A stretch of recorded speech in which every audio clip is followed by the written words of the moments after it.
Praise the lord.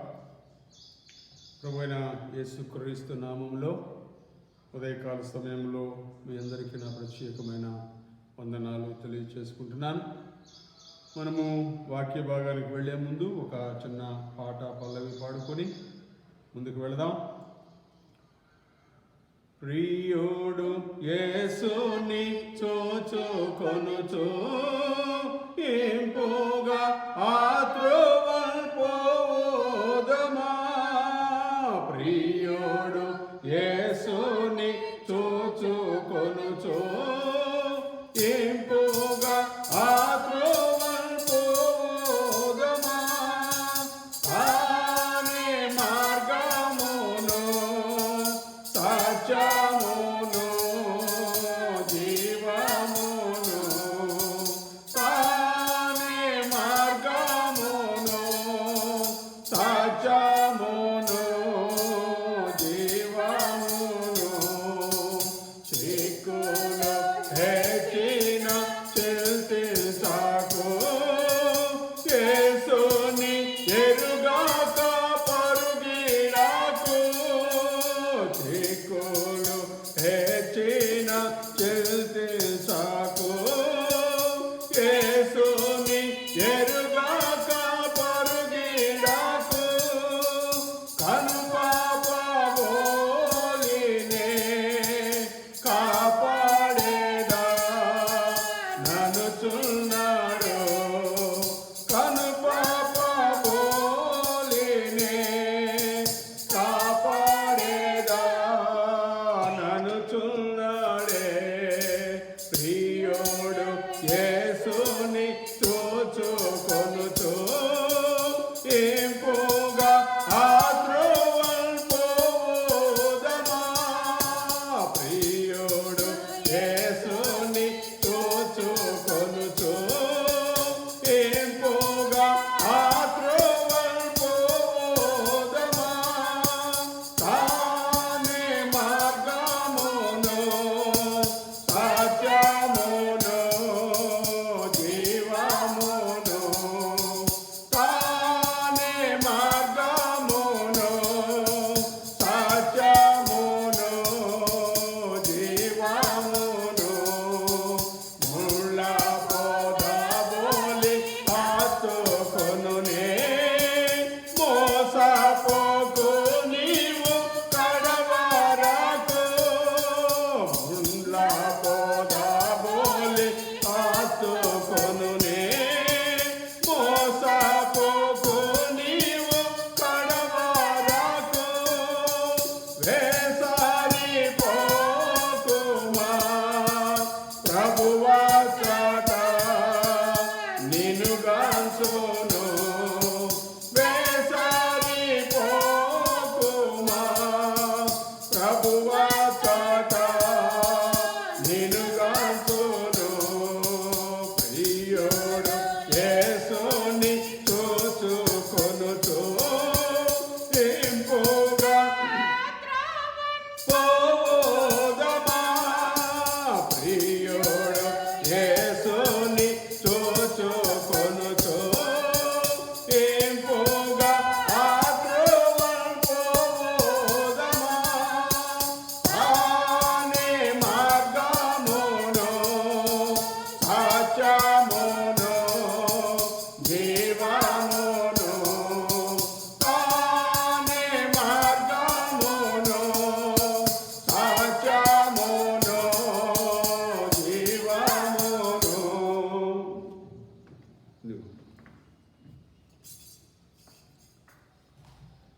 ఉదయకాల సమయం కొరకు ఏర్పాటు చేయబడినటువంటి చిన్న వాక్య భాగాన్ని మనం ధ్యానం చేసుకుందాం.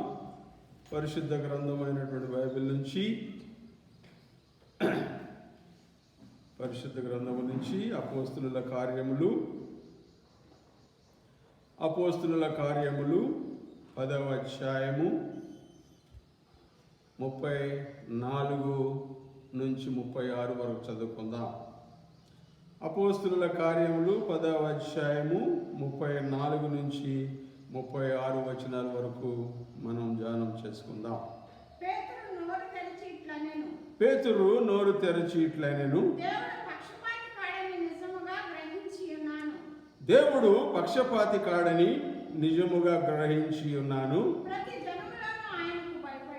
ప్రతి జనములోనూ ఆయనకు భయపడి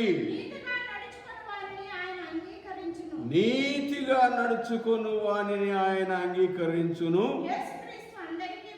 యేసుక్రీస్తు అందరికీ ప్రభువు.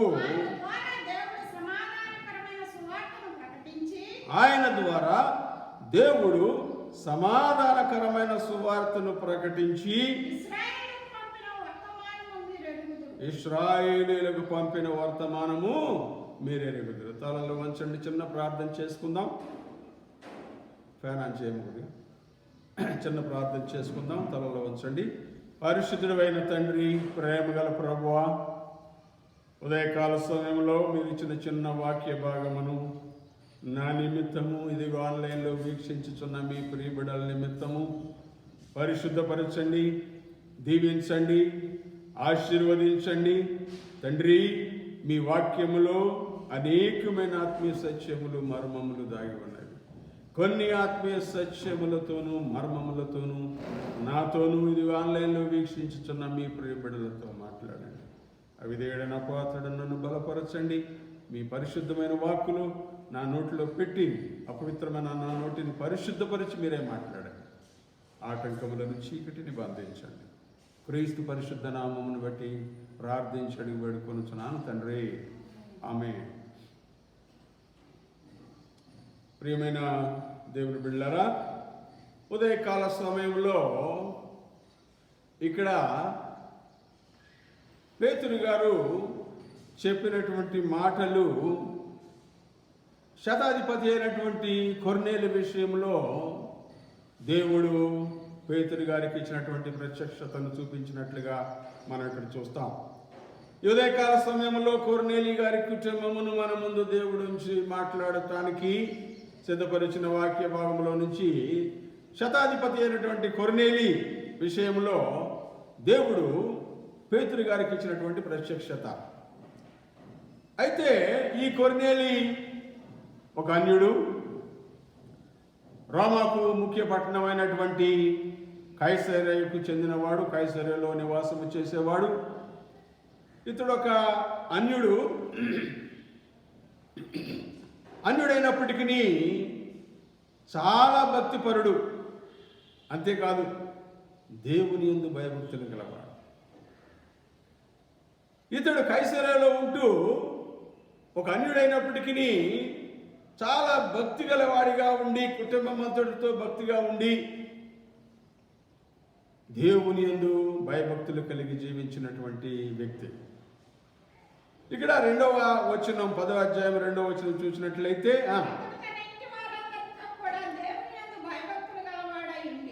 అతడు తన ఇంటి వారందరితో కూడా దేవుని యందు భయభక్తులు గలవాడయుండి ప్రజలకు బహుధర్మము చేయుచు, చాలా ఎల్లప్పుడూ కూడా దేవునికి ప్రార్థన చేయువాడు. చూడండి, ఒక అన్యుడు, ఒక విశ్వాసిగా, ఒక క్రైస్తవుడిగా, దేవునిని వెంబడించినటువంటి బిడ్డగా నీవు నేను మరి దినమునకు ఎన్ని సార్లు ప్రార్థన చేస్తున్నామో మనం పరీక్షించుకోవాల్సినటువంటి పరిస్థితి వచ్చింది. ప్రియమైన దేవుని బిడ్డలారా, ఇతడు తన ఇంటి వారందరితో కూడా ఎవరి యందు భయభక్తులు కలిగి ఉన్నాడండి? దేవుని యందు ఇతను ఒక శతాధిపతి. ఇటలీ పటాలం అనబడినటువంటి పటాలంలో ఒక శతాధిపతి. అయితే ఇతడు తన ఇంటి వారందరితో కూడా, అంటే తన ఇంటిని పూర్తిగా దేవుని సముఖములో జాగ్రత్తగా జీవించడానికి తను తాను జాగ్రత్తగా సరిచేసుకుని బ్రతికేటటువంటి వ్యక్తిగా మనం చూస్తున్నాం. ప్రియమైన దేవుని బిడ్డలారా, అతడు తన ఇంటి వారందరితో కూడా దేవుని యందు భయభక్తులు గలవాడయుండి, అంతేకాదండి, ప్రజలకు బహుధర్మము చేయించు. చాలు. అక్కడున్న వారికి, అవసరతలో ఉన్న వారికి, ఇబ్బందిలో ఉన్న వారికి, ప్రజలకు బహుధర్మము చేయించు, ఎల్లప్పుడూ దేవునికి ప్రార్థన చేయించు ఉండేవాడు. చాలా కష్టమైన పరిస్థితి. ఎల్లప్పుడూ దేవునికి ప్రార్థన చేస్తూ ఉండేవాడు. అక్కడున్న క్రైస్తవుల చేత ఇతడు చాలా ప్రేమించబడ్డాడని మనం చూస్తాం ఇక్కడ వాక్యంలో. ఇతని యొక్క భయభక్తులు, ఇతని యొక్క విధేయత, ఇతని యొక్క ప్రవర్తన దేవుడు చూచాడు. ఇంటి వారందరితో కూడా దేవుని యందు బహు భయభక్తులు కలిగిన వాడై ఎల్లప్పుడూ కూడా ప్రజలకు బహుధర్మము చేయించి ఎల్లప్పుడూ కూడా దేవునికి ప్రార్థన చేయించుండేవాడు. మరి ఇలా ప్రార్థన చేస్తూ ఉండగా మధ్యాహ్నం సమయంలో ఒక దినాన పగలు ఇంచుమించు 3వ వచనం, పగలు ఇంచుమించు 3 గంటల వేళ చాలు. ఎప్పుడైతే మనము భయభక్తులతో వినయ విధేయతలతో దేవునికి లోబడి కుటుంబమంతటితో దేవుని సన్నిధిలో ప్రార్థన చేస్తామో అప్పుడు దేవుడు తన దూతలను మన మధ్యకి పంపిస్తాడు. అవునండి, నా దగ్గరికి పంపించారు దేవుడు తన దూతల్ని. నేను మారు మనసు పొందిన కొత్తలో నేను శ్రమలు ఇబ్బందులు అనుభవించుతున్న సమయంలో దేవుడు తన దూతను నా గృహమునకు పంపించారు. ప్రియమైన దేవుని బిడ్డలారా, ఒకవేళ నీ కుటుంబంలో సమస్యలుంటే, ఒకవేళ నీ కుటుంబంలో ఇబ్బందులుంటే, ఒకవేళ నీ కుటుంబంలో అనారోగ్యం ఉంటే, నువ్వు భక్తిపరురాలువై దేవుని సన్నిధిలో మొర్ర పెట్టినట్లయితే నిన్ను ఆదరించడానికి దేవుడు ఒక దేవదూతని దగ్గరికి పంపిస్తాడు. దానియేలు ప్రార్థన చేసినప్పుడు దానియేలు దగ్గర నుంచి దానియేలుకు ఒక విషయం బయలుపరచడానికి మరి దేవదూతను పంపించినట్లుగా మనం చూస్తాం. ఏమండి, దానియేలు గ్రంథం 9వ అధ్యాయం 23వ వచనం. దానియేలు గ్రంథం 9వ అధ్యాయం 23వ వచనం. దానియేలు 9వ వచనం 9:23. నీవు బహుప్రియుడవు గనుక 22 నుంచి చదువు. అతడు నాతో మాట్లాడి ఆ సంగతి నాకు తెలియచేసి ఇట్లే నేను దానియేలు నీకు గ్రహింప శక్తి ఇచ్చుటకు నేను వచ్చి చాలండి. నీకు గ్రహించే శక్తి ఇవ్వడానికి వచ్చాను. కొన్ని విషయంలో మనం కొన్ని సందర్భాల్లో గ్రహించలేము. ఇహలోక సంబంధమైన వాటిని కానీ, మరి పరలోక సంబంధమైనటువంటి వాడిని కానీ, ఆత్మీయ సంగతులు కానీ కొన్ని సందర్భాల్లో మనం గ్రహించలేము. ఇక్కడ అంటారు దానియేలు నీకు గ్రహింప శక్తి ఇచ్చుటకు నేను నీకు గ్రహింప శక్తి ఇచ్చుటకు నేను వచ్చి తిని.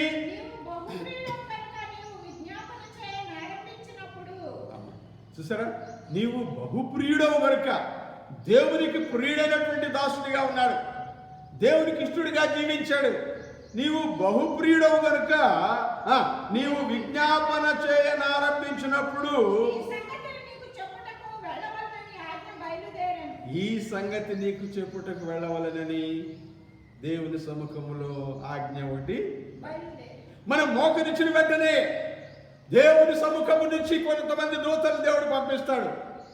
చాలా సంవత్సరాల క్రితం మా ఇంటిలో ఇలాగ ఉపవాసం ప్రార్థన చేస్తూ ఉండేవాళ్ళు. రౌండ్గా కూర్చొని ప్రార్థన చేస్తూ ఉండేవాళ్ళు. ఒక్కొక్కడు ప్రార్థన చేస్తూ ఉండేవాళ్ళు. రాత్రి 12:30, 1 గంట, 2, 3 కూడా అయిపోయేది. ఒకసారి ప్రార్థన చేస్తూ ఉంటుంటే ప్రార్థన అయిపోయిన తర్వాత ఒక సహోదరు నా దగ్గరికి వచ్చి అన్నది, అయ్యా బ్రదర్, మనం ప్రార్థన చేస్తున్నప్పుడు ఒక దేవదూత మన మధ్యకు వచ్చింది. తెల్లటి వస్త్రాలు ధరించుకొని, మరి ఒక చేతిలో ఒక తెల్లటి బుట్ట పట్టుకొని వచ్చి ఒక్కొక్కరి ముందు ఉన్నటువంటి పూలు ఆ బుట్టలో వేసుకుంటుంది. ఏమిటి అని అడిగింది. నేనన్నాను, మనము చేసే విజ్ఞాపనలు, ప్రార్థనలు దేవుని దూత దేవుని సముఖమునకు తీసుకొని వెళుతుందని చెప్పాను. నిజమే, నీవు బహుప్రియుడవు గనుక నీవు ప్రార్థన చేయుట ఆరంభించినప్పుడే నీ దగ్గరికి వెళ్ళాలని నాకు మరి దేవుని సముఖంలో ఒక ఆజ్ఞ బయలుదేరింది. అందును బట్టి నేను వచ్చాను. నీకు గ్రహింప శక్తి ఇవ్వడానికి వచ్చాను.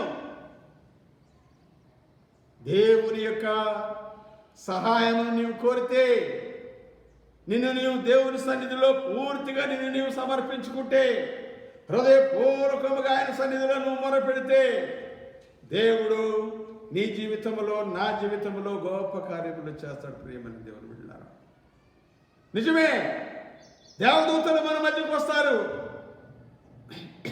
ఇక్కడ కొర్నేలి మధ్యాహ్న సమయంలో 3 గంటల వేళ, మూడో వచనం పగలు ఇంచుమించు 3 గంటల వేళ దేవుని దూత అతని యొద్దకు వచ్చి కొర్నేలి అని పిలుచుట, దర్శనం ముందు తేటగా అతను ఒక దర్శనం చూస్తున్నాడు. ప్రార్థన చేస్తున్నాడు. పగలు ఇంచుమించు 3 గంటల సమయంలో. మనం 3 గంటల సమయం అంటే చక్కగా నిద్రపోతాం కదా, భోజనం చేసుకొని. ఈయన దేవుని యందు భయభక్తులు కలిగిన వాడు కాబట్టి, మరి అక్కడ ఉన్నటువంటి వారి చుట్టూ ఉన్నటువంటి ప్రజల నిమిత్తమో కుటుంబం నిమిత్తమో మరి దేని నిమిత్తం ప్రార్థన చేస్తున్నాడో మనకు తెలియదు. దేవుని సముఖంలో ప్రార్థన చేస్తుంటే దేవదూత వచ్చింది అతని దగ్గరికి. అతనికి ప్రత్యక్షమై అంటుంది, దర్శనం ద్వారా అంటుంది, కొర్నేలి అని పిలిచింది. నిన్ను పేరు పెట్టి పిలిచే దేవుడు, పేరు పెట్టి నిన్ను పిలిచి తిని అంటున్నాడు. అవునండి, దేవుడు పేరు పెట్టి పిలుస్తాడు. పేరు పెట్టి పిలుస్తాడు దేవుడు. ఆయన సజీవుడైన దేవుడు కనుక నిన్ను నన్ను పేరు పెట్టి పిలుస్తాడు. ఇక్కడ కొర్నేలి అని పిలుచుట, దర్శనం ముందు తేటగా అత కనబడెను. ఆ దూత వైపు తేరి చూచి, వెంటనే ఆ దూత వైపు తేరి చూచి భయపడిన వాడే అంటాడు, ప్రభువా ఏమని అడిగాను. ఎప్పుడైతే దూత కొర్నేలి అని పిలిచిందో వెంటనే కళ్ళెత్తి దూత వైపు చూశాడు. నీకు నాకు దూత వైపు చూడటానికి కన్నులెత్తడానికి కూడా యోగ్యులము. దేవుని యొక్క దూత మన దగ్గరికి ఒకవేళ వస్తే మనం కన్నులెత్తి చూడటానికి కూడా మనలో ఏ అర్హత లేదండి. ప్రియమైన దేవుని బిడ్డలారా, ఒకవేళ నీ జీవితంలో వెనడైనటువంటి అర్హత నువ్వు కలిగి ఉంటే, దేవుని పంపించినటువంటి వర్తమానము నువ్వు తెలుసుకుంటావు. నీ జీవితంలో, నీ కుటుంబంలో, నీ సంఘములో ఆయన చేసే కార్యములు నీవు గ్రహిస్తావు. కొర్నేలి అని పిలవగానే వెంటనే కన్నులెత్తి దేవదూతను చూసి అంటాడు, ప్రభువా ఏమని అడిగాను. అందుకు దూత చక్కని మాట, చక్కని రిప్లై, నీ ప్రార్థనలను నీ ధర్మ కార్యములను ఎవరికి చేయండి. నీ ప్రార్థనలను నీ ధర్మకార్యములను దేవుని సన్నిధికి జ్ఞాపకార్థముగా చేరినవి. దేవునికి స్తోత్రం. దేవుని సన్నిధికి జ్ఞాపకార్థముగా నీ ప్రార్థనలను నీ ధర్మకార్యములను దేవుని సన్నిధికి జ్ఞాపకార్థముగా చేరినవి. Are you sure that your prayers are going to hear by our saviour? సజీవుడైనటువంటి దేవునికి ఇదొక మన ప్రార్థనలు వెళుతున్నాయి నువ్వు అనుకుంటున్నావా? ఒకవేళ నీ ప్రార్థన దేవుని సన్నిధికి చేరే ప్రార్థన అయితే దేవుడు వెంటనే సమాధానం ఇస్తాడు. హల్లెలూయా, దేవుని స్తోత్రం. నీ ప్రార్థనలను నీ ధర్మ కార్యములను దేవుని సన్నిధికి జ్ఞాపకార్థముగా దేవదూత వచ్చి చెప్తుందండి, కొర్నేలి నీ ధర్మ కార్యములు నీ ప్రార్థన ఎక్కడ జరిగింది? దేవుని సన్నిధికి జ్ఞాపకార్థముగా చేరినవి. కనుక నువ్వు పని చేయి. ఇతడు ఒక అన్యుడు, ఇతనికి వాక్యం చెప్పడం కుదరదు కనుక అంటాడు. కనుక నువ్వు యొప్పే అనే ప్రాంతం ఉంది దగ్గరలో, మరి యొప్పేకు మనుషులు పంపించు. ఏమిటి? యొప్పేకు మనుషులు పంపించి అక్కడ పేతురు అని మారు పేరు గల సీమోను ఒక చర్మకారుని ఇంట్లో ఉన్నాడు,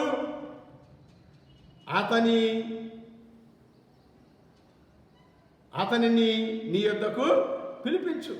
ఇప్పుడు నీవు యొప్పేకు మనుషులు పంపించు, పేతురును మారు పేరు గల సీమోనుని పిలిపించు. 6వ వచనం,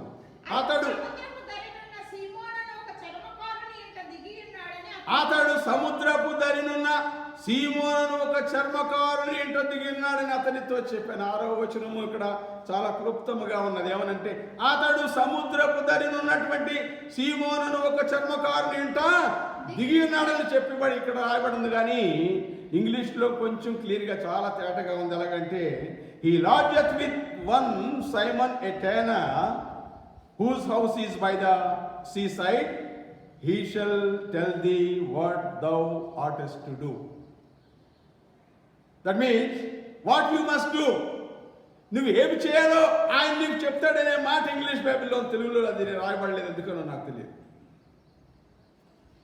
సముద్రం జరిగినటువంటి సీమోను ఒక చర్మకారి అంట ఆ పేతురు అనే దిగున్నాడు.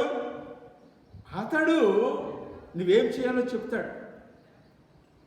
He will tell you what you must do. నువ్వేం చేయాలో అతను చెప్తాడని ఇక్కడ మరి ఇంగ్లీష్ బైబిల్లో రాయబడి ఉంది. అతడు ఏమి చేయాలి తర్వాత? ఇతడు ఒక భక్తిపరుడు, ప్రజలకు బహుధర్మము చేసేవాడు, దేవుని భయభక్తులు కలిగినటువంటి వాడు, ఎల్లప్పుడూ దేవునికి ప్రార్థన చేస్తూ ఉండేవాడు. కనుక తర్వాత చేయవలసిన పని ఏంటనేది అతను నీకు చెప్తాడు. అతను ఒక దైవజనుడు అక్కడ ఉన్నాడు, అక్కడ ఒక ప్రవక్త ఉన్నాడు, అక్కడ దైవజనుడు ఉన్నాడు. వెళ్ళు, నువ్వు మనుషులు పంపించు, ఒప్పుకు. ఏమిటా మాటలు? ఏం మాటలు చెప్తాడు చూద్దాం. చూడండి, అపోస్తుల కార్యములు 11:14. అదే పక్కనే ఉంటుంది. 11వ అధ్యాయం 14వ వచనం. నీవును నీ ఇంటి వారందరూ ఏ మాటల వలన రక్షణ పొందుదురో. చాలండి, చాలండి. ఆయన ఏం చెప్తాడు? నీవును నీ ఇంటి వారందరూ ఏ మాటల వలన రక్షణ పొందుదురో. అది కావలసిందండి. మనకు కూడా చాలా మాటలు ఉంటాయి. నలుగురు, ఇద్దరు, ముగ్గురు కలిస్తే ఏం మాట్లాడతారో మనకు తెలియదు. ఇక్కడ అంటున్నారు, దేవదూత అంటుంది, నువ్వు ఎప్పేకు మనుషుని పంపించు. సీమోను అను మారుపేరు గల పేతురు అక్కడ ఉన్నాడు. ఎవడి? సముద్రపు ధరన సీమోను ఒక చర్మకారుని ఇంట దిగి ఉన్నాడు. అక్కడికి మనుషులు పంపించి పేతురు అని ఆయన అక్కడ ఉన్నాడు. అక్కడ నువ్వేం చేయాలో ఆయన చెప్తాడు నీకు. ఏం చేయాలి? నీవును నీ ఇంటి వారును ఏ మాటల వలన రక్షణ పొందుదురో ఆ మాటలు అతడు నీతో చెప్పునని తన ఇంట నిలిచి, అది తన ఇంట నిలిచి ఒక దేవదూత ఆయనతో మాట్లాడుతుంది. అతడు నీకు చెప్తాడు ఏం చేయాలో. నీవును నీ ఇంటి వారును ఏ మాటల వలన రక్షణ పొందుదురో. రక్షణ చాలా ముఖ్యమండి. బాబు రక్షించబడ్డావా అంటే లేదని మారుమనసు బాప్టిజం తీసుకున్నానండి. మారుమనసు పొందేవా? బాప్టిజం తీసుకున్నానండి. బాప్టిజం అన్నిటికీ సరిపోదండి.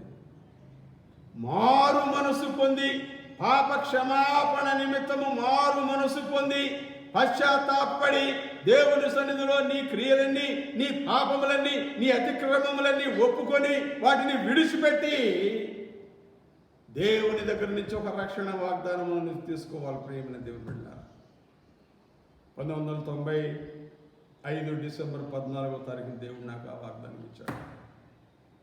నాతో మాట్లాడి నాకు వాగ్దానం ఇచ్చారు. నువ్వెన్నడైనా రక్షణ వాగ్దానమును తీసుకున్నావా? చాలాసార్లు తీసుకుంటామండి. డిసెంబర్ 31వ తారీఖుని వాచ్ నైట్ సర్వీస్లో వాక్యాలు ఇస్తారు, అయ్యగారు వాగ్దానాలు ఇస్తారు కదా, మంచిదే, తీసుకోండి.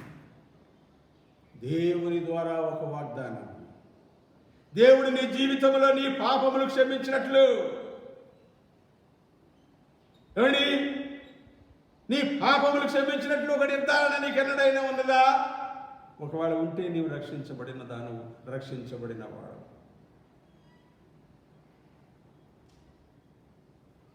ఏ మాటల వలన రక్షణ పొందుదురు ఆ మాటలు నీతో చెప్పునని తన ఇంట నిలిచి తనతో చెప్పిన ఒక దేవదత్తును చూసిన సంగతి అతనికి తెలియబడింది. దేవదత్తును చూడండి, అతని ఏ మాటల వల్ల రక్షణ పొందుతావు నాకు తెలియదు. నువ్వే మాటల వల్ల రక్షణ పొందుతావు. ఉదయకాల సమయంలో నీకు ఏ వాక్యం కావాలో నాకు తెలియదు. నీ హృదయంలో ఏ రకమైనటువంటి పాపం ఉన్నదో నాకు తెలియదు. నీ క్రియలు, నీ తలంపులు మరి ఎటువైపు ప్రయాణం చేస్తున్నాయో నాకు తెలియదు.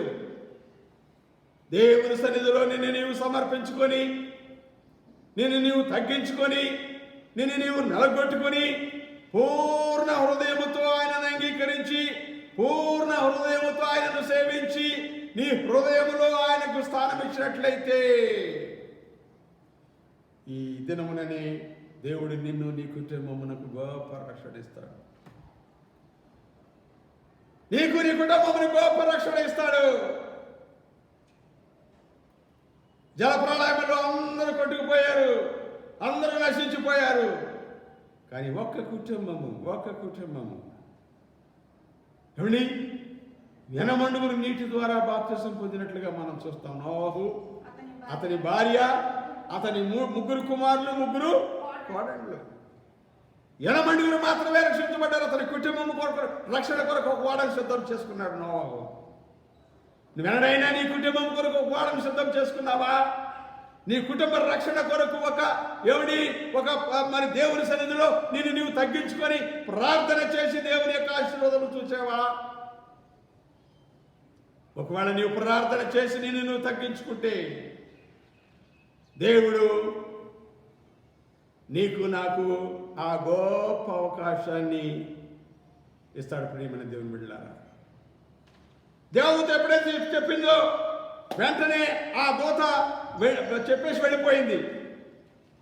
దేవదూత ఇంకా అక్కడ ఎంతోసేపు ఉండదండి. మరి ఒక వర్తమానం చెప్పింది, దయాపాత్రాలా నీకు శుభం అని చెప్పి వెళ్ళిపోయింది.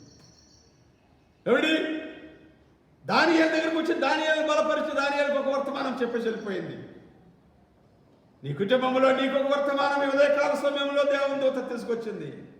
ఏ మాటల వలన నీవు, నీ కుటుంబం రక్షించబడతారు, ఆ మాటలు వినడానికి నీ హృదయాన్ని సరి చేసుకో, నీ క్రియలను సరి చేసుకో, నీ నడతను సరి చేసుకో. ప్రియమైన దేవునిలా ఆ దూత వెళ్ళిన వెంటనే అతడు తన పనివారిలో ఇద్దరిని, తన యొక్క ఎల్లప్పుడూ కనిపెట్టుకునేటువంటి భక్తిపరుడకు ఒక సైనికుని పిలిచి ఈ సంగతులని, ఏమండి, ఇద్దరు పనివారు అబ్బాయిరండి, ఆ పనివారిని పిలిచాడు. ఎల్లప్పుడూ వీరి దగ్గర కనిపెట్టుకుని ఉండే భక్తిపరుడైనటువంటి ఒక సైనికుని పిలిచాడు. ఆ ముగ్గురితో చెప్తాడు, ఈ విషయాలన్నీ వివరించి చెప్తాడు. చెప్పి, అబ్బాయి మీరు యొప్పేకి వెళ్ళండి, ఏమండి, యొప్పే ఆయన దగ్గరికి వెళ్ళండి. ఇక్కడ కైసరయ్య సముద్రపు ఒడ్డునుంది, ఏమండి, మధ్యధర సముద్రపు ఒడ్డునుంది. అలాగనే యొప్పే కూడా సముద్రపు ఒడ్డునే ఉంది. యొప్పే కూడా సముద్రపు ఒడ్డునే ఉంది. పాలస్తీనా పట్టణం చూస్తే పాలస్తీనా పట్టణంలో మధ్యధర సముద్రపు ధరిని ఉంటాయి రెండును. దాదాపుగా ఆ స్కేలు, దాని మీద చూపించిన స్కేల్ని బట్టి చూస్తే సుమారుగా మరి కైసరేకును యొప్పేకును దాదాపు ఒక 40 కిలోమీటర్లు ఉండి ఉండవచ్చు. బహుశా నేను అనుకోవడం 40 కిలోమీటర్లు ఉండి ఉండవచ్చు. కనుక ఎప్పుడైతే ఈ విషయాలన్నీ చెప్పారో మరునాడు వీరు ముగ్గురు బయలుదేరతారు. 9వ వచనం చదవమ్మా. మరునాడు వారు ప్రయాణమైపోయి పట్టణమునకు సమీపించినప్పుడు, నేను అనుకోవడం పొద్దున్నే బయలుదేరి ఉంటారు 40 కిలోమీటర్లు. మరి అప్పుడు ట్రాన్స్పోర్ట్ సౌకర్యం ఏంటో మనకు తెలియదు. దాదాపుగా 12 గంటలకు ఏమండి ఆ పట్టణమును సమీపించారు. వారు ముగ్గురు ఏమండి యొప్పే అనే పట్టణాన్ని సమీపించారు. సమీపించే సమయంలో ఏం జరిగిందో చూద్దాం. 10వ వచనం.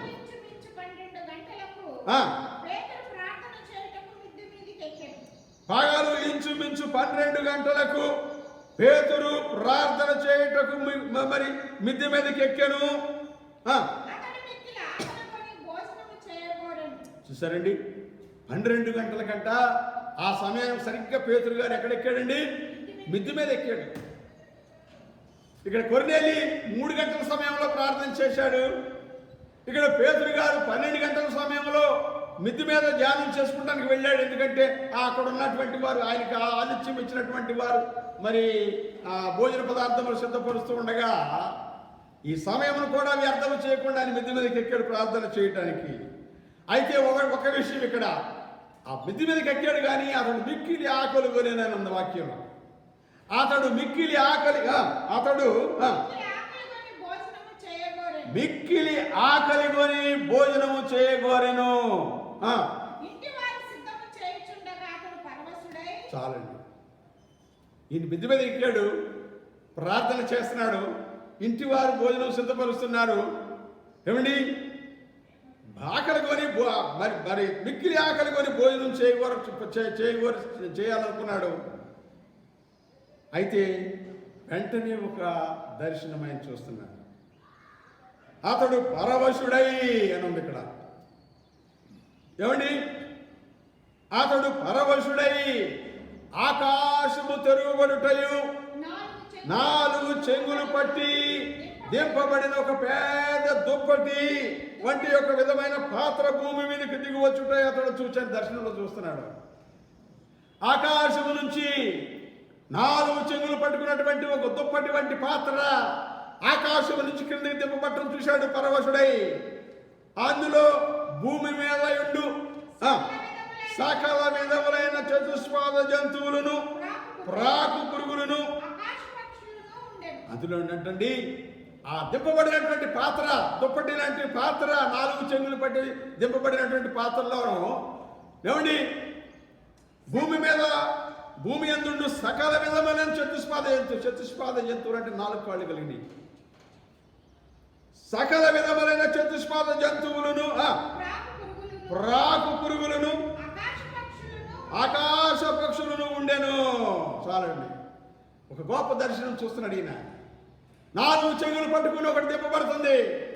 దానిలో చతుష్పాద జంతువులు, భూమి మీద ఉన్నటువంటి సకలమైన చతుష్పాద జంతువులు, ప్రాకు పురుగులు, ఆకాశ పక్షులు అన్నీ ఉన్నాయి. ఒక స్వరం వినబడుతుంది పేతురుకి. వెంటనే పేతురు, ఎందుకని ఆకలి ఉన్నాడు కదా.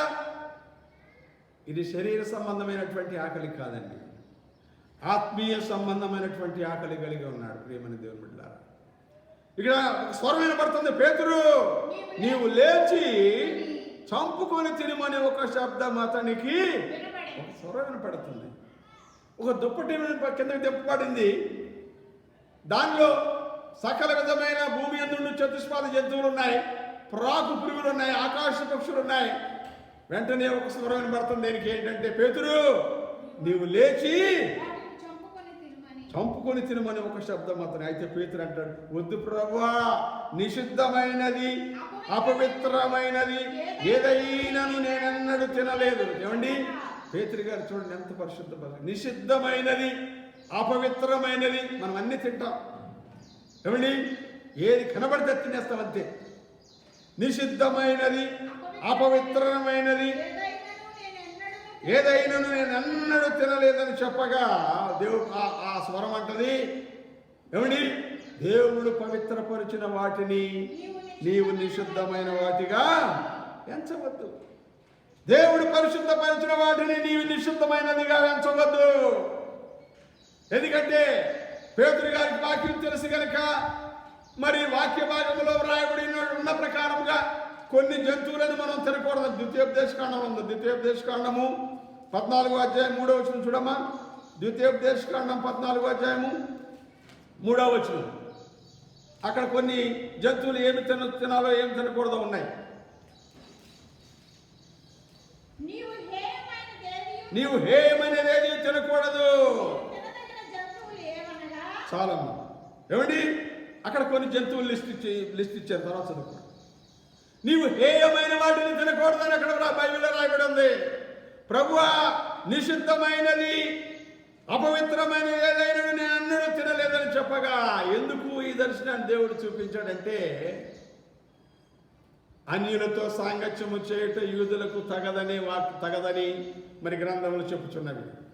ఏమండి, యూదులైన వారు అన్యులతో సాంగత్యము చేయరు. 28వ వచనం చదవమ్మా. 10:28 అపోస్తుల కార్యములు 10:28 చదువు. అప్పుడు అతడు అన్యజాతి వానితో సహవాసము చేయుటైనను అట్టి వాటిని ముట్టుకొనుట యూదునికి ధర్మము కాదని మీకు తెలియను. అయితే ఏ మనుషుడు నిషింపదగిన వాడి కాడి అయినను, ఏ మనుషుడును నిషేధింపదగిన వాడని అయినను, అపవిత్రుడని అయినను చెప్పకూడదని దేవుడు నాకు చూపించు. చాలండి.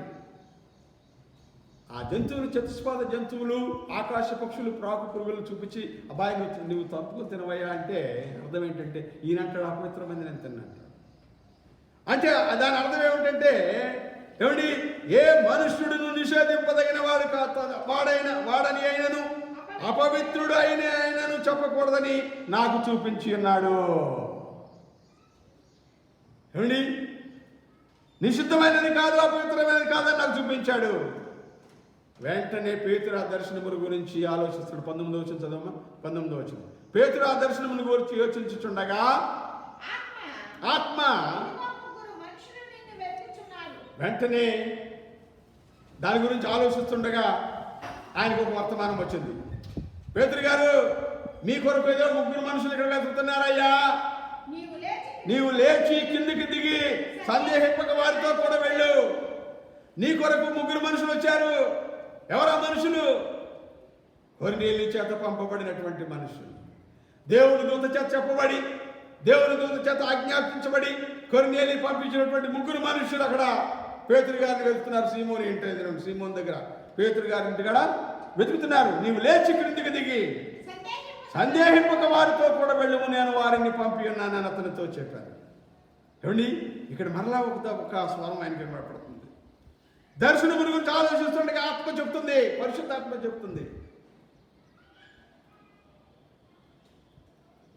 పరిశుద్ధాత్మ కార్యములు నీకు నాకు అవగాహన కావు, అర్థం కావు.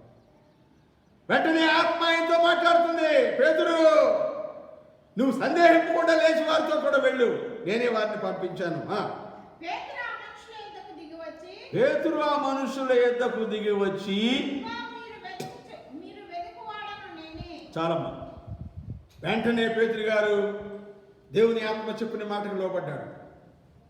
నీతోనూ నాతోనూ పరిశుద్ధాత్మ అనేక మార్లు అనేక సందర్భంలో మాట్లాడుతూ ఉంటాం. కానీ మనం వాటికి వెన్నడు కూడా వాటికి మనం లోబడం. ఒకవేళ ఆత్మ చెప్పు సంగతులకు నీవు లోబడినట్లయితే నీ కుటుంబము నా కుటుంబము కూడా దేవుని సముఖములో భద్రపరచబడుతుందని వాక్యం సెలవిస్తుంది. ప్రియమైన దేవుని బిడ్డలారా, దేవుని ఆత్మ కొర్నేలితో మాట్లాడుతుంది. నేనే వారిని పంపించాను, క్రిందికి దిగి వెళ్ళు. వేరే మాట చెప్పు, వెళ్ళాడు. కిందికి వెళ్ళాడు, వారిని కలుసుకున్నాడు. అబ్బాయ్, మీరు వెతికే వ్యక్తి నేనే, పేతురు నేనే. ఏం కావాలి, ఎందుకు వచ్చారు? అప్పుడు వాళ్ళు చెప్తారు చక్కగా. అందుకు వారు నీతిమంతుడును దేవునికి భయపడువాడును యూదా జనులందరి వలన మంచి పేరు పొందినవాడు నేను శతాధిపతి కొర్నేలియను ఒక మనుషుడు. చూసారండి అతని గురించి ఎన్ని సుగుణాలు చెప్తున్నారు. చూసారు ఎంత చక్కని సాక్ష్యం చెప్తున్నారు. వారు 3 సాక్ష్యం చెప్తున్నారు. వెళ్ళి నీ జీవితంలో నా జీవితంలో నీ నిమిత్తము నా నిమిత్తం ఎవరైనా ఒక మంచి సాక్ష్యమును చెప్పగలరా? నీకు ఒక మంచి సాక్ష్యం ఉన్నదా నీ జీవితంలో? ఇక్కడ అన్నారు, వారు నీతిమంతుడును దేవునికి భయపడువాడును యూదా జనులందరి వలన మంచి పేరు పొందిన వాడిని శతాధిపతి కొర్నేలియను ఒక మనుషుడు ఉన్నాడు. అయితే అతడు నిన్ను తన ఇంటికి పిలువనంపించి నిన్ను తన ఇంటికి పిలిపించుకొని నీవు చెప్పు మాటలు వినవలెనని. చాలండి, అతడు ఒక దూత చేత బోధింపబడినాడు. నిన్ను తన ఇంటికి పిలుచుకొని తన కుటుంబములకు, తన పరివారములకు, తన బంధువులకు, తన స్నేహితులైన వారికి వాక్యం బోధించమని పరిశుద్ధాత్మ ద్వారా ఆయన దర్శనంలో చూశాడు. అందుకే మేము వచ్చాం.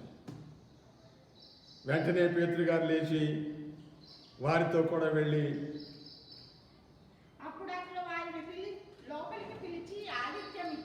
23వ వచనం. మరునాడు అతడు లేచి వారితో కూడా బయలుదేరెను.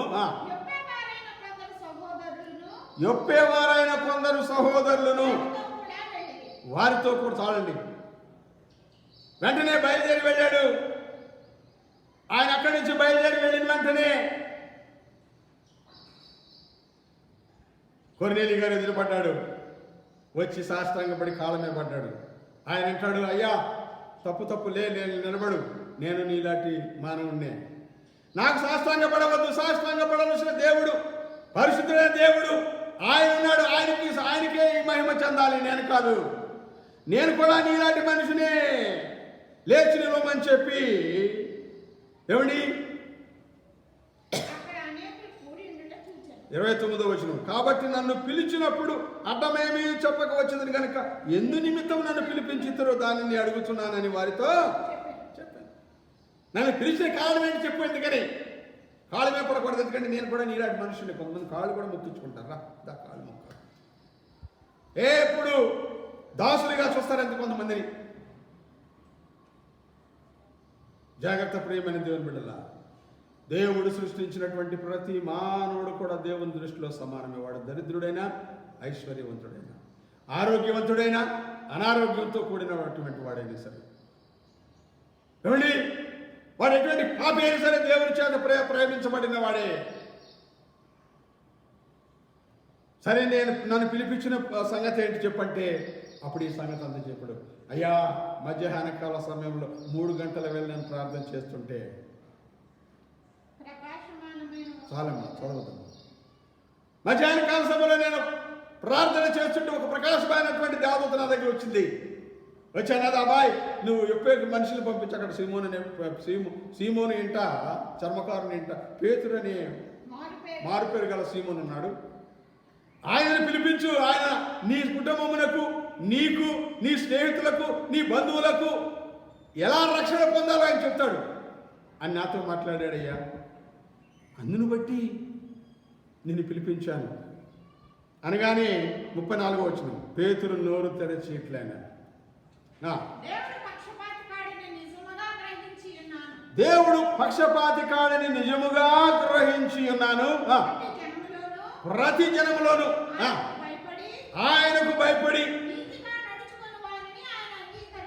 చాలండి, 40 సంవత్సరాల నుంచి మేము క్రైస్తవులు అండి.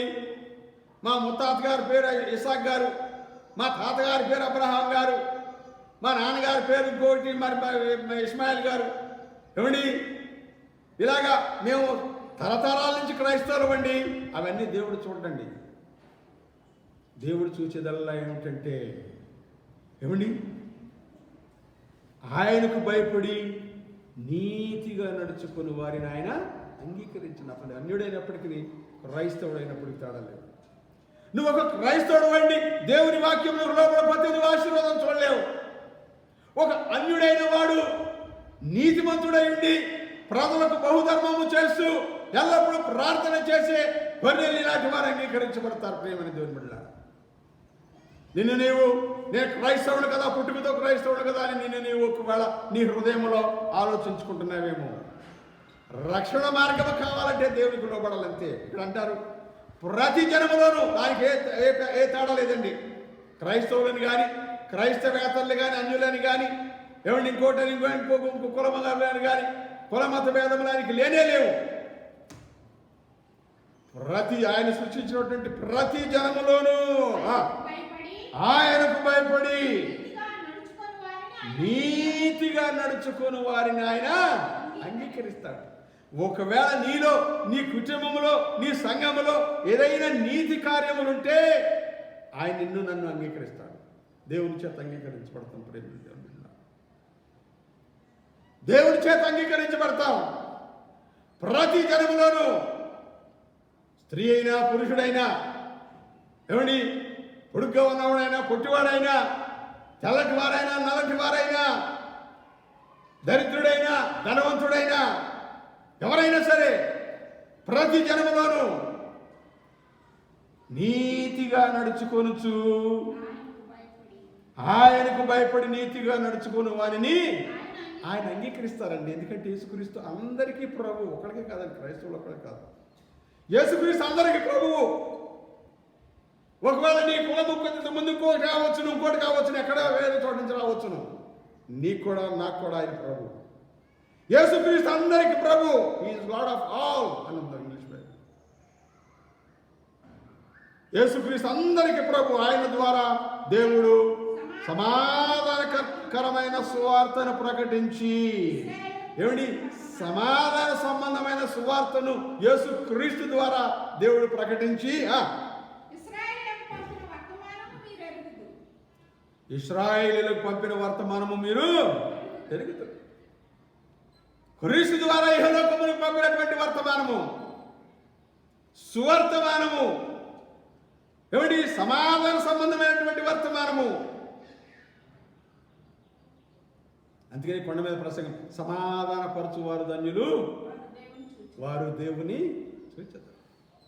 సమాధాన పరచువారు ధన్యులు, వారు భూలోకమును స్వతంత్రించుకుంటారు. ఒకవేళ నీ కుటుంబంలో, నీ సంఘంలో సమాధానం ఉంటే, నువ్వు ఇతరులను సమాధాన పరిచేవాడిగా ఉంటే, కొండములు పెట్టేవాడిగా ఉంటే, దేవుడు నిన్ను చూడండి. అపవిత్రమైన మాటలు ఒక కుటుంబం గురించి, ఒక వ్యక్తి గురించి, ఒక యవనస్తురాల గురించి నువ్వు మాట్లాడితే, దేవుడు నీ ప్రార్థన అంగీకరించడు, నీ ప్రార్థన ఆలకించడు. సమాధానపరచువారు ధన్యులు, వారు దేవుని కుమారులు. సమాధానకరమైన సువార్త ప్రకటించి ఇశ్రాయేలులకు పంపినటువంటి వర్తమానం మీరు ఎరుగుతారు. ఆయన ఏ లోకంలోకి వచ్చి 33 సంవత్సరం నీ నిమిత్తం నా నిమిత్తం అనేక శ్రమలు అనుభవించి, నీ నిమిత్తం నా నిమిత్తం ప్రార్థించి, అనేక విషయములు, అనేక సూచక్రియలు, మహత్కార్యాలు చూపించి, ఆయన ఎన్నో కార్యములు చేసి, మనము నడవలసినటువంటి మార్గమును ఆయన మనకు చూపించి, ఒక మాదిరికరమైనటువంటి జీవితం జీవించి, ఆయన అన్నడు పాపము చేయలేదు, ఆయనలో పాపము లేదు అని యేసుక్రీస్తు ప్రభువారిని గురించినటువంటి సువార్త పేతురు గారు ఆ కుటుంబానికి అక్కడ ఉన్న కూడిన వారందరికీ చెప్పాడు. చాలా మందిని కూడి ఉన్నారు అక్కడ. ఆయన బంధువులు, స్నేహితులు, అనేక మందిని అక్కడ ఆయన కొన్నేలి గారు సమకూర్చాడు పేతురు గారు వచ్చే సమయానికి. ఈ వాక్యాలన్నీ, దేవుని గురించినటువంటి వాక్య భాగములన్నీ అక్కడ ప్రకటించినప్పుడు ఏమిటి? 44 వచ్చిన చదవమ్మా. పేతురు ఈ మాటలు ఇంకా చెప్పుతుండగా, పేతురు ఈ మాటలు ఇంకా చెప్పుతుండగా అతని బోధ విన్న వారందరి మీదకి పరిశుద్ధాత్మ దిగిందంట, అన్యుల మీద సైతం. అవునండి, నువ్వు దేవునికి లోబడితే, దేవుని సన్నిధిలో నిన్ను నీవు చక్కదిద్దుకుంటే, దేవుని సన్నిధిలో నిన్ను నువ్వు పరిశుద్ధపరచుకుంటే, నీతిని వెంబడిస్తే, ఆయనకు లోబడి, ఆయనకు భయపడి నీతిని అంగీకరిస్తే, నీ కొట్టు నువ్వెవరమైనా సరే, ఈ మధ్యాహ్నకాల సమయంలో నువ్వు ఒక పాపివైనా సరే, వ్యభిచారమైనా సరే, ఒక త్రాగుబోతువైనా సరే, ఎవరికి పనికిరాని వాడిగా ఉన్నా సరే, ఇదిగో దేవుడు నిన్ను ప్రేమిస్తున్నాడు. ఎందుకంటే యేసుక్రీస్తు ప్రభువు అందరికీ ప్రభువు. ఈ మాటలు పేతురు గారు ఇంకా చెప్తుండగా, ఏమండి? అతని బోధ విన్న వారందరి మీద కూడా పరిశుద్ధాత్మ దిగింది. హల్లెలూయా, ప్రైజ్ ది లార్డ్. అందరి మీదకి పరిశుద్ధాత్మ దిగింది. వెంటనే వారందరూ కూడా భాషలతో మాట్లాడటం ప్రారంభించారు. పరిశుద్ధాత్మ మీ మీదకి వచ్చినప్పుడు నీతిని గూర్చి, తీర్పుని గూర్చి, పాపమును గూర్చి లోకమును ఒప్పింపచేయను. అయ్యో నేను పాపిని అనేక మంది రొమ్ము కొట్టుకుని ఉంటారు. అవునండి, దేవుని ఆత్మ వారి మీదకి దిగినప్పుడు అన్యులు సైతము రొమ్ము కొట్టుకుని, అయ్యో నేను అపవిత్రమైన పెదవులు గలవాడని, అపవిత్రమైన జీవితం జీవించాను, నేను నీకు విరోధముగా చేసిన క్రియలను నన్ను క్షమించమని ఒకవేళ ఆయన సన్నిధిలో మొరపెట్టుకున్నారేమో, పశ్చాత్తాప మరి ఆత్మను ఆయన దేవుడు కుమరించాడేమో మనకు తెలియదు. అక్కడున్న వాళ్ళు అనేక మంది మీద ఆత్మ దిగినప్పుడు పేతురు గారు అంటారు, మన వలె పరిశుద్ధాత్మను పొందినటువంటి వీరందరూ కూడా బాప్టిజం పొందటకు నీళ్లకు ఎవరైనా ఆటంకము కలుగ చేయగలరా అని చెప్పి వారందరికి కూడా యేసుక్రీస్తు నామంలో బాప్తిజం పొందమని వారందరికి హెచ్చరిస్తారు. నీళ్ళకి ఎవరు ఆటంకం చేయడానికి వీలేదు, ఎందుకంటే అందరూ పరిశుద్ధాత్మను పొందుకున్నారు. వెళ్ళండి, బాప్తిజం పొందండి, బాప్తిజం ద్వారా మిమ్మల్ని మీరు కడుక్కోనండి. క్రీస్తు యొక్క స్వారూప్యములోనికి మీరు రావాలంటే తండ్రి యొక్క, కుమారుని యొక్క, పరిశుద్ధాత్మ యొక్క నామములో బాప్తిజం పొందాలి. ఎందుకంటే క్రీస్తు చనిపోయి పాతి పెట్టబడి తిరిగి పునరుద్ధరణగా లేచి నీ కొరకు నా కొరకు తండ్రి కుడి పార్శ్వమున కూర్చుని విజ్ఞాపన చేస్తున్నాడు. ఉదయకాల సమయంలో నీవు సిద్ధంగా ఉన్నావా? దేవుని ఆత్మ నిన్ను దర్శిస్తే ఒకవేళ దేవుని ఆత్మ నీతో మాట్లాడితే, కొర్నేలి వలె దేవుని ఆత్మ వచ్చి నిన్ను దర్శిస్తే మారు మనసు పొంది బాప్తిజం తీసుకోవడానికి సిద్ధంగా ఉన్నావా? ఒకవేళ బాప్తిజం తీసుకుని కూడా ఇంకా లోక క్రియలలో ఉంటే దేవుని సముఖంలో నీవు పరిశుద్ధపరచుకోవడం సిద్ధంగా ఉన్నావా? మనం పరీక్షించుకుందాం. పేతురు గారు మాట్లాడుతున్నప్పుడు పరిశుద్ధాత్మ దిగింది. వారందరూ కూడా భాషలతో మాట్లాడారు. వారికి ఇచ్చినటువంటి ఆత్మ నీకు నాకు దేవుడు ఎందుకు ఇయ్యాడు?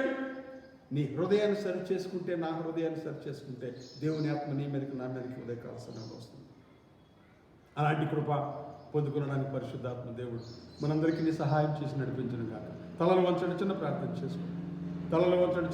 చేసుకుందాం. పరిశుద్ధుడైన తండ్రి, ప్రేమగల ప్రభువా, ఇంతవరకు నాయనా కొర్నేలి గారి జీవితం ద్వారా మాకు కొన్ని ఆత్మీయ సత్యములు బోధించారు తండ్రి. పేతురు పరవశుడై మీరు చూపించినటువంటి దర్శనము ద్వారా అన్యులతో సహవాసము చేయుటైనను, అన్యుల కొరకు ప్రార్థించుటైనను తప్పిదము కాదని వారి యొద్దకు వెళ్ళమని మీరు ఆయనకు చక్కగా తేటగా బోధించిన విధానమును బట్టి దేవుడు పక్షపాతి కాడు. ప్రతి జనములో ఆయనకు లోబడి నీతిని అనుసరించి నడుచుకుని వారిని ఆయన అంగీకరించునని యేసుక్రీస్తు అందరికీ ప్రభు అని ఆయన బోధించిన, మరి ప్రకటించిన సువార్తను బట్టి అనేకుల దినమున మారు మనసు పొందారు. ఇదిగో నన్ను మమ్మలను ఇంకనూ దర్శించి మాట్లాడండి.